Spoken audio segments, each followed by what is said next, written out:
Good day to all of you at Mission Developer and Redeveloper Training. My name is Justin Grimm. I serve as the pastor at Advent Lutheran Church in Lake Ann. Lake Ann is a small community in northern Michigan, the Lower Peninsula, that is located outside of a really great tourist destination for many people this time of year and actually throughout the year. We call it paradise. We love living here. It's a great community to live in and to be part of being a pastor in. Advent, the church I served, was a New Start congregation in 2005 when I was called to be the mission developer by the Synod.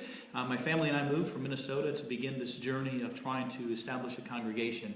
Now, almost 9 years later, we are an organized congregation that hopefully is doing vital ministry in our community. I believe we are.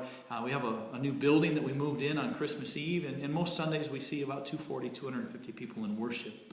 It's a great place to be. Like I said, and I'm honored to be its pastor. I was asked to take a couple minutes to talk to you about what I've learned about leadership from those early days of being a mission developer. I learned the hard way a few things, and I want to share three key components of what I've learned over this time. Not that they're the right answers or anything like that, but what I've learned. First of all, and I did learn this the hard way, leadership is not for everyone. You have to be careful in who you put around you as your leaders. And leadership is a right. It's not a privilege. And that's hard because we want everybody to feel welcome, and they should. If someone's not a leader, it doesn't mean they don't have a gift to share in the community. But the leaders need to be people that you really believe are being called to that spot. And not everyone is a leader. Not everyone is a leader, period. So leadership is a right. It's not a privilege. Second, your leaders need to be people that are spiritually mature and maturing. They need to be people that are rooted in the scriptures, that daily are in prayer, that will pray for you, that will pray with you, that will continue to strive to discern where God is calling this ministry to go and where God is calling you as a leadership team to go. So they need to be spiritually mature and maturing, an active process. Third, and finally, I would say that your leaders need to be willing to let go of leadership. They need to be able to step aside when a new leader will rise up. They need to be able to identify the new leaders that are among you. Good, effective leaders will raise up new leaders.